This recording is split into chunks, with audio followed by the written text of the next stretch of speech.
গোপু সোনা, গোপী সোনা, জানো আজকে কি আছে? আজকে কিন্তু মাম্মামের জন্মদিন। হ্যাপি বার্থডে টু ইউ গানটা গাইবে? তা গাও না, ভালো তো। মাম্মামকে সুস্থ রাখো, ভালো রাখো, মাম্মামের মনের সব ইচ্ছা পূর্ণ করো, তোমাদেরই তো মাম্মাম। তাহলে আজকের জন্মদিন সেলিব্রেশন করবে তো? কি দিয়ে করবে? এই দেখো কি করেছি আমি, কি করেছি দেখো।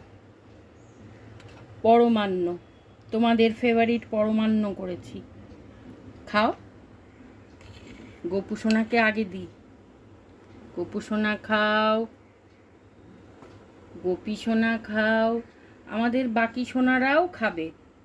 আর মিষ্টি দই আছে, এখানে আরও মিষ্টি আছে। এটা দেখো, একটা নতুন মিষ্টি পনির দিয়ে বানানো, সব তোমাদের জন্য। আমার সোনারা খাবে, ঠিক আছে? আর মাম্মামকে প্রাণ ভরে আশীর্বাদ করবে। মাম্মামের সাথে থেকো। রাধে রাধে।